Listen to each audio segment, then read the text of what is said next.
I talk often about the importance of trauma as a man. I think that if you were to find the most interesting or most capable men on the planet, they've had the most trauma-filled lives.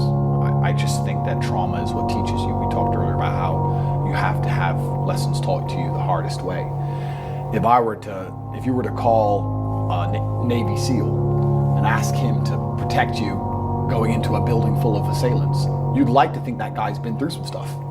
You'd like to see some scars, right? Lessons and trauma, and the more you go through, the better of a man you are. And if you were to find the best men on the planet, I guarantee they've been through a bunch of terrible things. And if you listen to podcasts from any of the most interesting people on the planet, usually they've had hard, terrible lives. And you can use that trauma to become a better person, or you can let that trauma consume you and destroy you. But I thank God for all of it, because it gave me endless power to become the person I am. The bad things that are happening to you are what you need to become the man that you want to be. When someone emails me and says, "This has happened to me," I'm like, good. No, what do you mean good? It's terrible. How else are you going to become important? How else are you going to find endless fire to get up and struggle in the face of the competition that's out here in the world? How else are you're going to do all that with a nice, cushy life? If any man's honest with himself, think about the biggest transformative stages in your life. Think about the times you got the most work done. It was a bad part of your life. If you have a duty to your bloodline and a duty to your ancestors, and you truly love your parents, how can you still be saying I'm playing video games being a lazy piece of shit? Don't you want people to remember them? Don't you want people to think, wow, who's this person who raised this amazing person? Do you have something to prove? I think everybody on the planet has something to prove. If you walk through life and feel like you have nothing to prove, then you're a fucking loser. If you wake up each day and go, I don't owe anybody anything, I don't have to prove anything to anybody, then you are a loser, because you are absolutely not incorrect. You must prove yourself to other people. You must prove yourself to your bloodline, as we just discussed. You must prove yourself to God. God hates the lazy. He can't stand them. If he gives you all these genetic dispositions and these natural God-given gifts, if you have 2 arms and 2 legs and you can think, and you're not trying your absolute best, that's the reason you're not lucky. He doesn't like you. He likes the people which show him the beauty of his own creation. He likes to give somebody building blocks and them to build something amazing. It's the best thing about being a man. You get to build who you are, right? You can decide if you want to be a funny comedian or a musician or a kickboxing world champion or fight the Matrix. You can decide whatever you want to be. God loves to see that. Those people, for some reason, seem to be enormously lucky, right? The person who goes, I don't have to prove anything to God. I don't owe all of my ancestors any effort. You know, for 5,000 years, people were dodging saber-toothed tigers and catching the plague and running from Genghis Khan just for my stupid ass to be born. I don't owe them anything. I don't owe them a thing, because I want to play video games. These people are fucking losers. You should walk through earth with force inside of you. As I walked into this hotel reception, everybody looked. Not because they know who I am, but because as I move, even if it's behind their head, people feel something and they go. It's an energy that comes from brutal competence. It's almost like an evolutionary thing where a rabbit can just smell a fox. It just knows. That's what happens when a predator walks in a room, even amongst humans. You pay attention next time you're in a restaurant. If a man who's truly dangerous walks in, nearly every other man kind of looks up at the same time. You feel it. You need to, or you don't survive. We've evolved with that to live. That's who I am. I couldn't imagine not being that man. I've done that because I've been trying to prove myself to my lineage my entire life. I wake up every day with something to prove. I have hundreds of millions of dollars. I wake up and think, fuck, more. I'm in fantastic shape, 4 times world champion. Fighting the Matrix out here by myself, more. I will have to be braver. I must try harder. All I do is prove myself. So when I hear people go, I don't have nothing to prove, then you're a fucking loser. Peasants have never felt like they needed to prove anything, but kings felt like they needed to go and conquer land. Isn't that it's coincidental that the king, who already had it all, felt like he needed to go to some far-flung land and conquer it and take it and prove he's the king. But the peasants, I don't have to prove nothing to nobody. You're a fucking loser then. You're a dummy. I absolutely and utterly, completely have everything to prove to everybody all of the time. That's who I am. I will prove anything to anybody. If I sit and say X, I will prove it to anyone. I can be checked any time. If someone were to come up to me in that lobby and argue with my ideas, I would have proved that my ideas are sound. If they would have attacked me, I would have destroyed them completely and absolutely. That's who I am. So yes, I have a lot to prove, my friend. I think the universe is absolutely and utterly giving. I've never seen anybody dedicate themselves to something completely and fail. I've never seen somebody eat right, go to the gym every day, train really hard, and not be in good shape. I've literally never seen it. The universe is extremely giving. If you actually try and you actually want it, and you're actually not making excuses, lying, talking shit, you're gonna get what you want. So when I see people who don't have what they want, I consider them losers. And this may be elitist, I understand that. But if I've put myself through endless pain to end up where I am, it's very hard for me to have sympathy on the man who's afraid of pain. You're avoiding pain. I've been through endless. I now have everything I've ever desired. You have none of the things you desire. Am I supposed to feel sorry for you? Because you took the easy way out? Am I supposed to look at you and go, oh, poor dude? No, you were a fucking coward. You didn't go through the shit I went through. You didn't put it on the line. So you deserve your substandard reality. That's what you deserve. You're a fucking loser. Because if you actually wanted it and you actually tried, you'd have it. You could have anything you want. Universe is super giving. You want a fucking Ferrari, you can have it. You want that bitch, you can have her. You can have anything you want on the planet. There's not a girl I look at that I want that I can't have. Not one. That's my reality. There's not a car I can't have. There's not a house I can't buy. If I want to go to a yacht, if I want to go to Antarctica, there's nothing I can't have. Bam. Because I've decided to become this man. It's the same for absolutely every single one of you at home. If you want it, you can have it.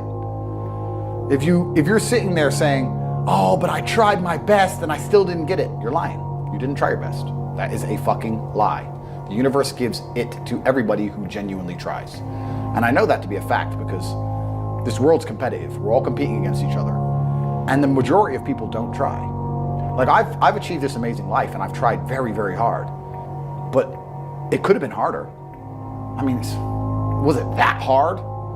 About 86% hard. It wasn't 100% hard. Why? Because the competition's zero. Everyone is a fucking loser. It's amazing to me. Everyone's a loser. I can say to somebody, listen, I'll make you a millionaire. Do this. Oh yeah, but the kids are home from school now. That's it. They're done. And then they'll sit and go, well, I really wish I had some money. You are a loser.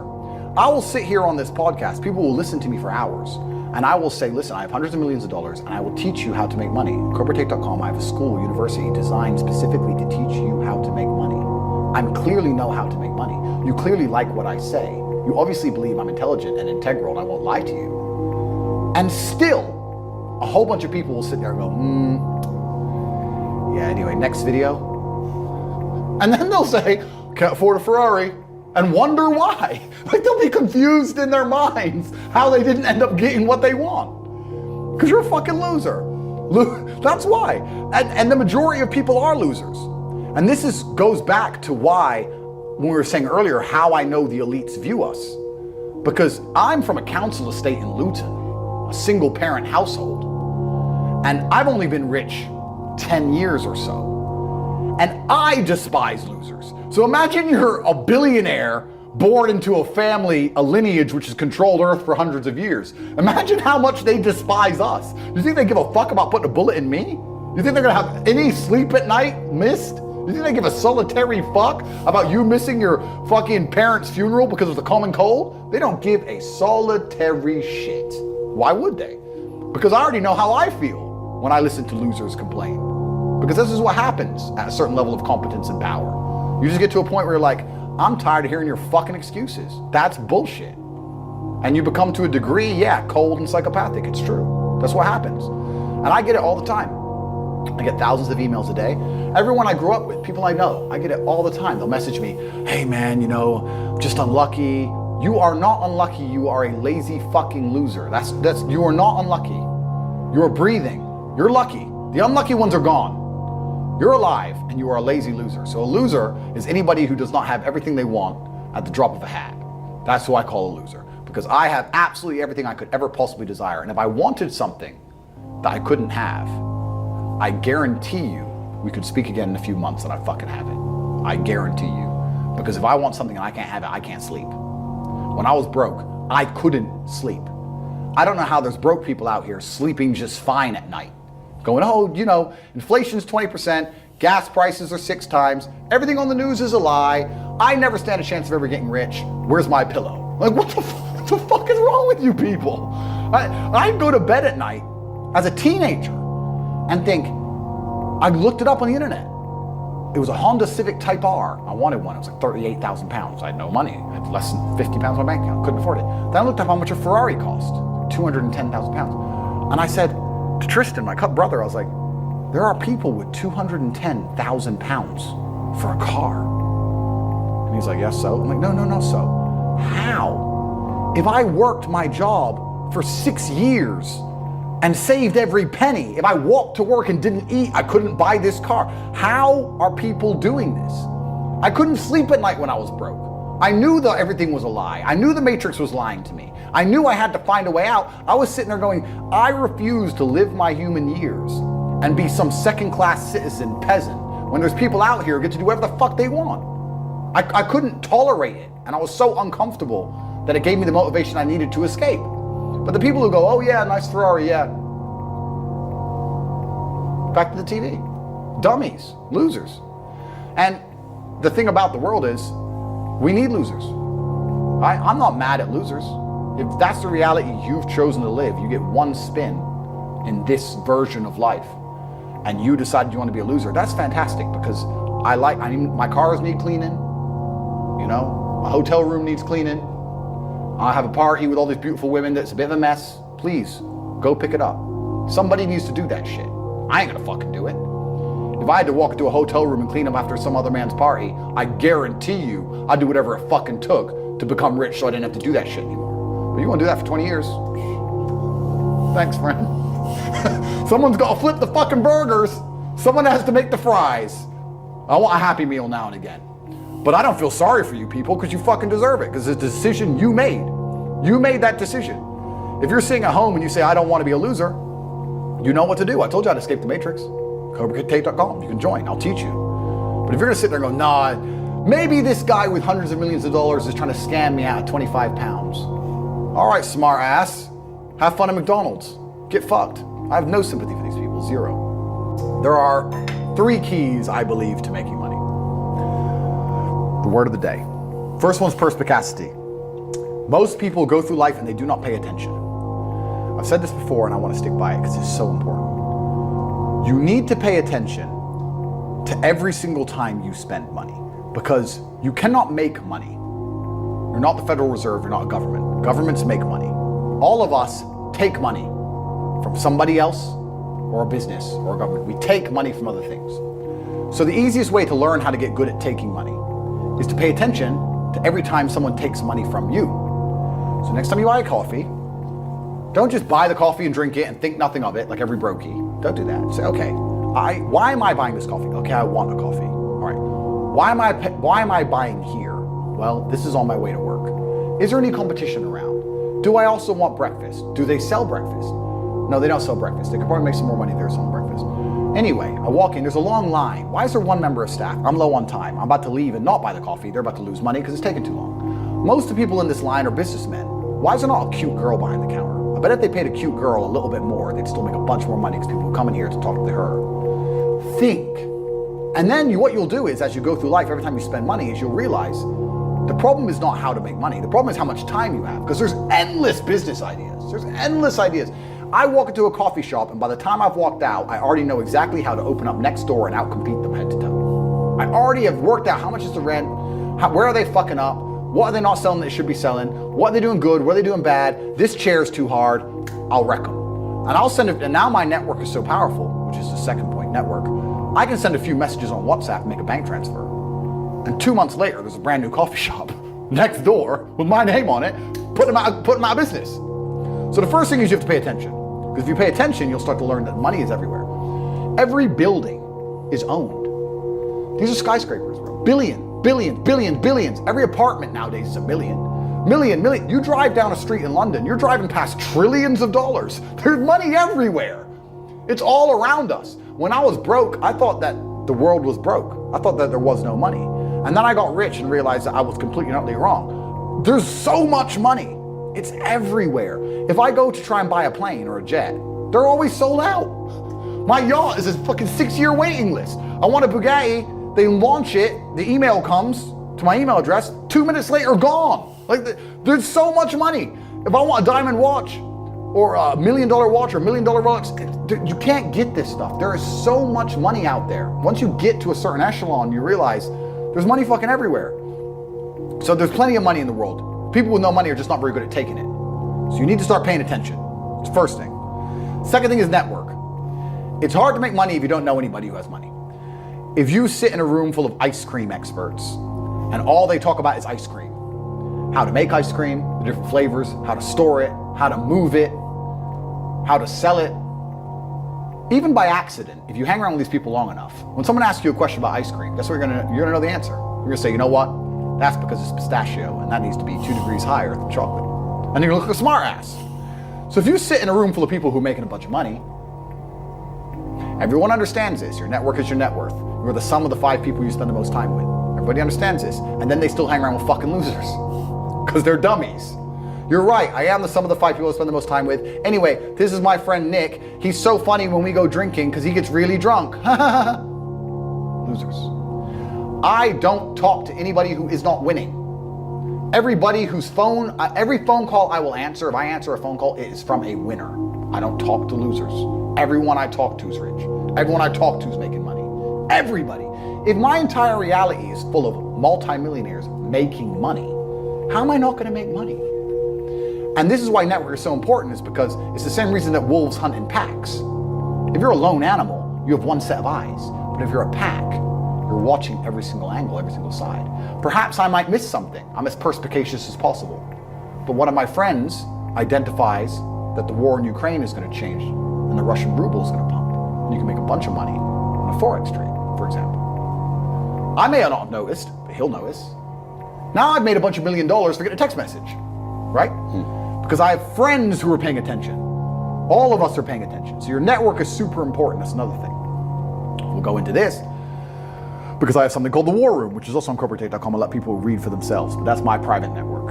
And we specifically talk about money and a few other things. But that's is that like more like a mastermind? It's the real world's how to make money and the War Room's what to do with money, if that makes sense. Yeah. It's all on corporatate.com. I don't want to get off track, but it's there. But second is network. And third, it's to identify the reason why you don't have as much money as you want so far. And there's one of 3 reasons. You are either lazy, stupid, or arrogant. Those are the only 3 reasons anyone is poor. And you have to identify and choose which one it is. The majority of people are not the one they think they are. The majority of people are the one I'm about to say at the end. So let's start with lazy. There are a lot of lazy people. The unfortunate reality about money is that you are competing. So it's player versus player. It's like anything in the world. If you want that beautiful girl, so does everyone else. You have to win the competition. You want that car, you have to get it first. You want that money, everyone wants that money. You have to compete. It's competitive. Business is competitive. You are competing against people like me. You're competing against people like the people in my network. You're competing about people who only talk about money, who understand money very well, who operate in jurisdictions all around the planet, who are extremely well connected, who know things before you know them, who have mass influence and mass power and mass resource. You're competing against me. This is what you must understand. You're not waking up going, I want to make some money. You're competing against people like me. You're competing against billionaires. You're competing against hedge funds. How did these hedge funds keep growing? Where are they getting that money from? From the brokies. They're robbing you. They're robbing all the poor people from the pension fund, dummy. That's where they get it from. This is who you're competing against. So the competition is absolutely and utterly fierce.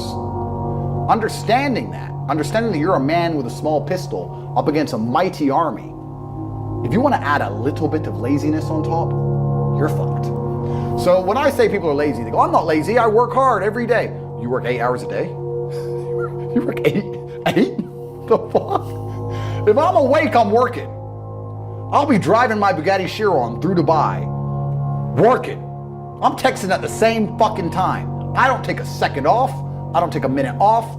I don't relax. I don't rest. I don't stop. I don't chill. None. Ever. I'm either asleep or at work. That's it. Second I wake up, I check my phone, I begin working. I go to the gym in between sets, I am working.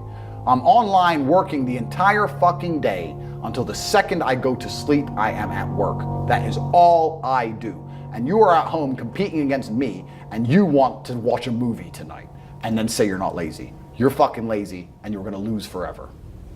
That's laziness. Next is stupid. I don't think many people are actually too stupid to be rich. You can be below average IQ and still get very rich. A very small percentage of people are too dumb to be rich. The slave minds, they'll never be rich because the matrix tries to keep you poor, because when you're poor, you can't think, like we talked about earlier. So everything the media tells you is designed to make you poor. They want you broke and struggling, because if you rely on the government for food stamps, then you can't argue with the government, can you? So that's what they want. So anyone who believes in the matrix and believes in media and believes in the lies they're told, anyone who sits there and goes, that's true, that it's literally designed to make you broke. That's why it's all a scam. Do your GCSEs, do your A-levels, get in debt, go to uni, get out, get a shit job, get a mortgage. Don't worry, when you've paid that mortgage off when you're 61, then you'll have enough money to go to Spain for holiday. Then your pension comes. Oh, government doesn't have the pension money anymore. Funny enough, hedge fund stole it. Pay half your money in your life in tax. Oops-de-doops. And then you wake up one day and go, whoa, I just got fucked. So the whole scam, the whole story is a lie because they want you broke. They don't want you rich. If you're rich, you won't listen to them. So all of it's a fucking lie. And intrinsically, we all know this, right? When I pull up in one of my dirty cars to a gas station and people look at me and they see a Lambo or a Ferrari or a Bugatti or a Koenigsegg, whatever I'm driving, nobody goes, wow, he went to school. No, they think drug dealer, gangster. They're thinking he broke the rules, because anyone who follows the rules doesn't get shit. It's all a scam. It's all a fucking lie. So the slave minds are fucked, but those are the only ones who are too stupid to make money. Anybody who understands that the matrix is lying to them is smart enough. So very small percent are too stupid. Inside of our school, at the height of it, before the matrix attack, we're relaunching now, we had 175,000 students. Wow. When we had 175,000 students, maybe 2,000 we kicked out for being too stupid. It's step by step. Do this, do that, do this, and don't be lazy. The fuck? It's not that hard, right? So stupid's not the problem. So we have people who are lazy, very few are stupid, but the majority, the main reason most people are broke is because they are arrogant. I will sit here and say all the things I've said. I will do this, take time out of my life for free. Somebody at home will watch and digest it for free. They will agree with the things that are being said, or at least be entertained enough to continue to watch. And then I'll say, I'll teach you how to make money online. CobraTate.com, you can join the real world. And they'll sit there and go, nah, I'll do it myself. They're arrogant. They have these egos from fuck knows where because they didn't earn it. And they're just too arrogant to listen to anybody. I became world champion by listening to my coach. I didn't become world champion by walking in and saying, I'll do it myself. That's not how you get anywhere in life. You have to listen. If Mike Tyson were to walk in, or if Elon Musk were to walk in here and talk to me about money, I wouldn't be sitting there going, I can do that. I'd be like, oh, Mr. Elon, richest man in the world. Hello, very nice to meet you. Please, even though I already understand I don't want to launch a car brand or put rockets in space, please, you must know some things I don't know. How do you deal with the currency fluctuations? Does inflation impact how much it costs for you to send a rocket into space? Like, I'd ask him something that's useful, right? But some people are so brutally arrogant that they'll sit here and they'll listen to all the things I said, and they'll agree that I'm intelligent, they'll agree I'm massively successful, but they'll sit there and go, yeah, but you know what? I'll do it myself. I don't want to join that school because, I'll do it myself. They're arrogant. Everybody's fucking arrogant. I sit with people who I used to go to school with from Luton who are still broke and tell them how to make money. And you know what they do? They answer back. Yeah, but it's not that simple because, the wife gets the kid, and you know what, and I don't like to do things that way. The way I like to work. The way you like to work is why you're fucking broke. So what the fuck are you talking about? You just sat here and wasted 10 minutes of my time. I told you how to take your business of painting and decorating or whatever the fuck you're doing and make a serious amount of money, and now you're telling me the way you like to work? Then stay fucking broke. The fuck you want me to do? What level of arrogance? But this is people. They'll sit with a multi-millionaire and tell you their view. Oh, I think that know when you're out qualified and accept it and learn. So we all do. I can't play piano for shit.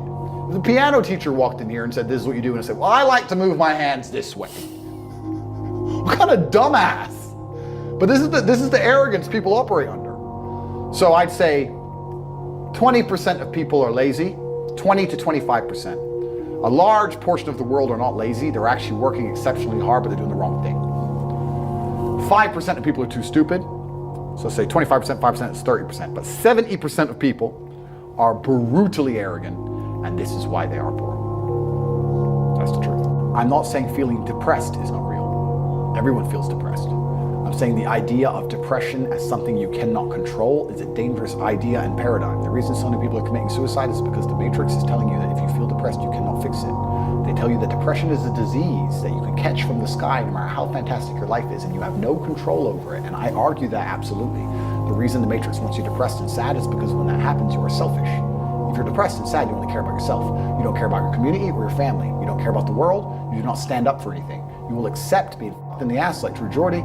You'll accept any amount of garbage they want to give you, any Matrix slave mind programming, because you're too busy being sad to resist.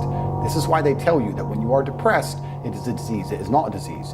You're depressed because your reality is depressing. The truth is, if I lived the reality that most of these depressed people live, I'd be depressed. Your reality is depressing. You wake up, your wife doesn't love you, your kids don't respect you, there's no milk in the fridge, and you're almost dead. Of course you're depressed. You're running out of time. You never had any fun or adventure. Andrew Tate's out here with all his supercars, living the life. We're here in Dubai doing a podcast.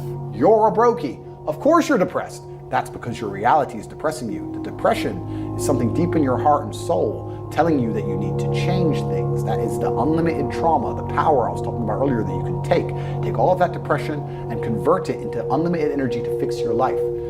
Energy cannot be destroyed, it can only be converted. Take the depression and turn it into motivation. And all of a sudden, you'll see how fantastic your life is. A guy emailed me saying he was depressed, he was going to kill himself. And I said, listen, before you do that, get a six-pack. He said, what are you talking about? You're fat? Get a six-pack. If you still feel like killing yourself, good luck. By the time he sent me pictures of a six-pack, it was long emails thanking me how I saved his life. His reality was depressing. Of course you feel depressed if your reality is depressing. If your reality is fantastic, you won't feel depressed. I guarantee there's a whole bunch of people you can give $1 million to and the depression will disappear. The argument against that is why the famous people kill themselves, which I'm about to answer in a second. And the answer to that is actually going into the broader point, that the way the Matrix teaches about depression, they're trying to teach you to be helpless. They're teaching you that you cannot fight against it unless you take pharmaceutical drugs. And I say that it is not real in that paradigm, and that believing that is the case is going to destroy you. Having no hope will prevent you from fighting back. They're telling you it's hopeless, and it is not. If you do not believe in depression, like I do not believe in depression, no matter what bad things happen to me and how bad and depressed I feel, I know I can fix it. That will make me fight harder than if I believe I cannot fix it. The reason that rich people kill themselves is because they buy into this paradigm completely. They go to a therapist, and the therapist says, you have depression. It's not your fault. It's a disease that nobody can fix, and I can't help, and nobody can help. Then they give them a bunch of mind-altering drugs. Then they sit them there in therapy to talk about all the bad thing that's ever happened to them. Let me tell you something. If someone told me that I felt shit and I couldn't help it, no matter what I did about my life, gave me a bunch of mind-altering drugs, and then sat me down to repeat all the bad shit that ever happened to me for hours and hours a day, I'd kill myself. There gets to a point where it just ain't fucking worth breathing anymore if you're gonna believe in that bollocks. But if you wake up and go, you know what? They're saying this is a disease, but I don't accept that paradigm. I don't believe in it. I believe that I can fix this myself. I believe if I change my reality and create an experience of life that I am absolutely and utterly satisfied by, I will no longer feel depressed. You will cure most of your own problems. Take two men, put them in two individual haunted houses. Haunted houses. One believes in ghosts, one doesn't. There's a loud noise in the night. The one who believes in ghosts wakes up and is paranoid, is afraid, can't sleep, is sitting in the corner of the room shaking. The one who doesn't believe in ghosts goes back to sleep. It is the belief in the ghost which punishes him, not the ghost itself. If you do not believe in depression, you can never be depressed. That's why I don't believe in it. And to go into a broader point about all of that, I don't even give a shit if I'm wrong. Because I've adopted a mental model that makes me ultimately and utterly competitive in all realms of human endeavor. And if by me not believing in depression, I am better at fighting the idea of being depressed, if I am better at making myself feel happier, if I am better at regulating my emotions by not believing in an idea, then I'll continue to stay wrong. I do not believe in things that take power away from me. I believe in things that make me more powerful. I will not sit here and start believing in ideas that are going to reduce my competence. Absolutely or utterly not. So I don't give a shit what scientist, doctor, I don't give a fuck who you put in front of me and try and convince me I'm wrong. I don't believe in it because I am more competitive in this realm. And for the people who believe, if you and I go through the same terrible experiences, the same level of heartbreak and trauma, I guarantee your belief will destroy you when mine won't. And why would you believe in an idea that is against you? Why would you let your own mind become your enemy? Don't people understand that the entire world, the entire matrix is against you? If you can't control your own mind, what chance do you have? Every single ounce of my body is on my side. My mind is my ally, all the way down to my feet, my fingers. Every single part of me is absolutely and utterly on the same team. We are a united front against the enemies of freedom. How can I have my own mind betray me and tell me that I can't do something? I don't give a fuck if I decide to jump off this building. If I decide I'm not going to die, I am not going to die. My own mind will not betray me. Perhaps I'm wrong, but I believe that I stand a better chance of survival if I believe I will survive, as opposed to thinking I will certainly die. People underestimate the power of the mind. I do not believe in anything that takes power away from me. And another thing I do not do is adopt the thinking of people who are sad. When I say this, depressed people send me long emails trying to convince me I am wrong. Why the fuck would I want to think like you when you don't want to live? Why would I want to think like you when you want to kill yourself and I'm perfectly fine? Adopting the thinking of somebody who doesn't want to live anymore is probably the most stupid, asinine, inane, childish, ridiculous thing a functioning adult can do. If you're depressed, I don't want to think anything like you, so take your opinion and get fucked. My primary goal when I speak is to make people think. This is why I am deliberately provocative sometimes. Sometimes it's why I swear, that we discussed earlier. Because by saying things that jolt people's brains a little bit, they might slow down and think and absorb. If I sit and I don't talk as aggressively or quickly or compendiously or concisely, or if I don't swear, then it's very easy for it to go in one ear and out the other. So my talking style is designed to disrupt. So it seems like I'm on the exact right show, the place I'm supposed to be. Amen. Every single thing about civilized society is underpinned on violence. The idea that violence will eventually appear is the only reason any of this works. If I drive through Dubai too fast, the camera will go off and I'll get a speeding ticket. If I ignore the speeding ticket, they'll add money to the speeding ticket. If I don't pay that, they'll send a bailiff. If I tell him to get fucked, they'll send the police. If I tell them to get fucked, they'll arrest me. If I refuse, violence. It doesn't matter what law, what tax code, anything you can think of. If you disobey long enough, it comes back to the bottom line. The bottom line is always violence. So if you talk to somebody and they don't listen, if you try and reason with somebody, they won't listen. You try and bribe someone, they won't take it. It gets to a point where there's one answer left. Well, then teach them a lesson. A lot of people live inside of the matrix completely. Money is stage one to escaping the matrix. You can't think for yourself and talk the things you believe if you need that wage and that person tells you to shut up. All I'm trying to do is talk to the people who understand what I'm saying is right. When I say these things, there are going to be certain amounts of people who listen to this and think I'm crazy. He's crazy. And there's going to be people who listen to it and go, yes, finally I understand. Finally, I know what to do. I've felt this for so long. I've looked around me and knew that this shouldn't be my life. I knew that they're lying to me. I didn't know what to do. Now he's told me what to do. Those are the ones I'm interested in. And they can join the real world. Inside of corporatate.com, I'll see them there. Anybody who thinks I'm crazy, that's fine. I'm crazy. Don't worry about me. I'm a crazy misogynist. The news has never lied to anybody. Every war ever started, the reason the news told you, that's why it started. It's not like every single one's been a false flag since the beginning. Every single narrative that they've tried to purport upon you is not to control you. It's because they want you to know the truth because you're so important. Don't worry. So if the media is lying about me, they must be right. Why would they lie? Why would they try and convince people that the world's most influential man is somehow bad? It's not because, they're worried he has influence and might push the world in a good direction. Of course not. No, it's because he's such a bad guy. That's why he has no criminal record. No girls come forward saying I've done anything to anybody. No victims of any kind. And somehow I'm evil. And the people who believe this garbage are slaves.